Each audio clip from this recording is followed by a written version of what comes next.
नमस्कार। आज हम सीधे बात करते हैं पहले 10 लाख रुपए बचाने के सफर पर। हाँ।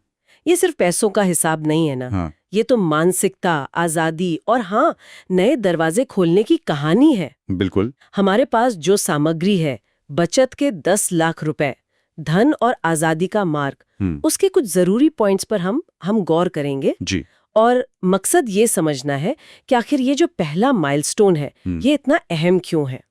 शुरुआत में तो 10 लाख रुपए बचाना मतलब बहुत बड़ा चैलेंज लग सकता है। हाँ, लगता है। शायद कुछ लोगों को तो इम्पॉसिबल जैसा लगे, लेकिन ये सिर्फ एक नंबर नहीं है। ये एक साइकोलॉजिकल और फाइनेंशियल बदलाव का सिग्नल है। सही कहा। ऐसा भी कहते हैं कि ये किसी को करोड़पति बनने की राह पर ले जाने वाला पहला पर शायद सबसे मुश्किल कदम हो सकता है। बिल्कुल हो सकता है। तो चलिए सबसे पहले ये समझते हैं कि असली दौलत मतलब नेटवर्थ ये क्या चीज है। आसान शब्दों में तो यही है कि आपकी कुल संपत्ति में से आपकी कुल देनदारियां घटा दो। जी। पर इसे जानना इतना जरूरी क्यों है? देखिए, ये इसलिए जरूरी है क्योंकि यही आपकी सच्ची आर्थिक तस्वीर दिखाता है। अच्छा। मतलब सिर्फ आपकी इनकम या महंगी चीजें नहीं। जैसे सोचिए, एक आलोक है, उसके बैंक में 12 लाख रुपए हैं। ओके। पर उस पर 3 लाख का कार लोन भी चल रहा है। तो उसकी नेटवर्थ कितनी हुई? 9 लाख रुपए। ठीक है। अब दूसरी तरफ रवि है, उसके पास 10 लाख का फ्लैट है, 1 लाख रुपए सेविंग्स भी हैं, मगर उस पर 24 लाख रुपए का होम लोन है। ओहो। तो उसकी नेटवर्थ हुई -13 लाख रुपए। नेगेटिव में? बाप रे, ये तो बहुत बड़ा फर्क है। हाँ।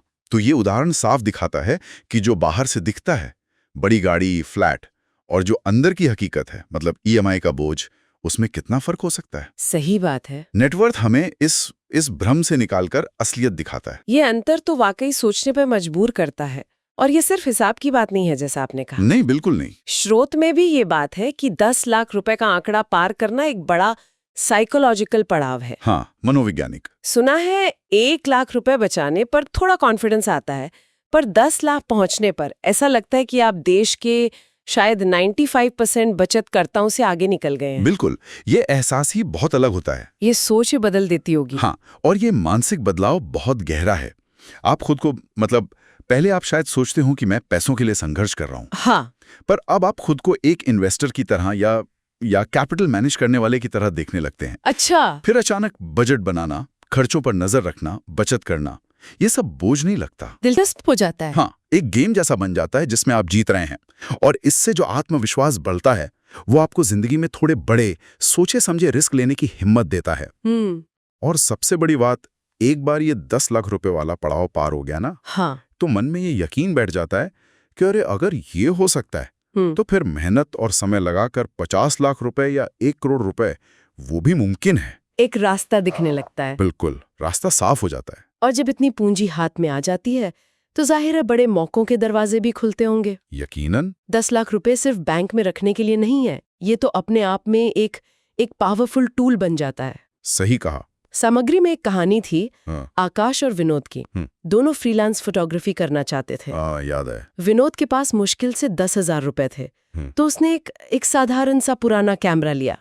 और दूसरी तरफ आकाश, उसने करीब 1 लाख रुपए लगाए। हाँ, उसने अच्छा DSLR कैमरा लिया, ड्रोन, लेंस, एडिटिंग सॉफ्टवेयर, मतलब पूरा सेटअप। हाँ। तो नतीजा क्या हुआ? आकाश को जल्दी ही बेहतर और बड़े प्रोजेक्ट्स मिलने लगे, जैसे वो डेस्टिनेशन वेडिंग शूट्स वगैरह, जिनसे कमाई भी ज्यादा हुई। बिल्कुल, यही है बड़ी पूंजी का कमाल, मतलब लेवरेज। 10 लाख होने पर आप कोई साइड बिजनेस सोच सकते हैं। शेयर बाजार या रियल एस्टेट में समझदारी से पैसा लगा सकते हैं, या ऐसे थोड़े रिस्की मौके भी ले सकते हैं जिनसे रिटर्न ज्यादा मिलने की उम्मीद हो। ये आपको एक वजन देता है बाजार में। हाँ, विश्वसनीयता भी। और एक बात ये भी है कि जब लोगों के पास पैसे कम होते हैं तो वो अक्सर जल्दी अमीर बनाने वाली स्कीमों के चक्कर में पड़ जाते हैं। हाँ, ये बहुत होता है। थोड़ी हताशा भी होती है शायद। हाँ, शायद शॉर्टकट ढूंढते हैं। बिल्कुल, लेकिन स्रोत कहता है कि 10 लाख रुपए बचाने की जो प्रक्रिया है, और जब आप उस लक्ष्य तक पहुंच जाते हैं, हाँ, तो आपकी सोच में फर्क आता है। आप लंबी अवधि का सोचने लगते हैं। रिसर्च करते हैं। हाँ, रिसर्च करते हैं, अपने कमाए हुए पैसे की उसकी कद्र करते हैं। और सबसे बड़ी ताकत ये मिलती है कि आप बुरी डील्स को ना कह सकते हैं, क्योंकि आप मजबूर नहीं हैं। एग्जैक्टली, आप मजबूर नहीं है। और ये जो आर्थिक सुरक्षा है ना, ये एक अलग ही सुकून देती है। बेहतर नींद आती होगी। हाँ, कह सकते हैं। आप ज्यादा शांत दिमाग से बेहतर फैसले ले पाते हैं। लेकिन इस मुकाम तक पहुंचना आसान तो बिल्कुल नहीं होगा। नहीं, आसान तो नहीं है। बहुत कुछ छोड़ना पड़ता होगा, शायद दोस्तों के साथ पार्टी कम करनी पड़ती होगी, घूमने जाना टालना पड़ता होगा। हाँ, त्याग तो है। नया फोन लेना है, गैजेट लेना है, वो इच्छा दबानी पड़ती होगी। हाँ। अनुशासन तो बहुत चाहिए। बिल्कुल, ये सफर अनुशासन मांगता है, त्याग मांगता है। लेकिन इस प्रक्रिया में आप सिर्फ पैसा जमा नहीं करते, अच्छा। आप अपना चरित्र भी बनाते हैं। हम्म आपकी विल पावर, इच्छा शक्ति मजबूत होती है। हम्म आप में वो डिलेड ग्रेटिफिकेशन वाला गुण आता है। यानी आज की छोटी खुशी को कल के बड़े लक्ष्य के लिए टालना। बिल्कुल। और आप भावनात्मक रूप से ज्यादा लचीले बनते हैं। आप सीखते हैं कि बेहतर भविष्य के लिए आज थोड़ी तकलीफ उठाना वो समझदारी है। और यकीन मानिए, जब आप उस 10 लाख रुपए के टारगेट तक पहुंचते हैं ना, हाँ।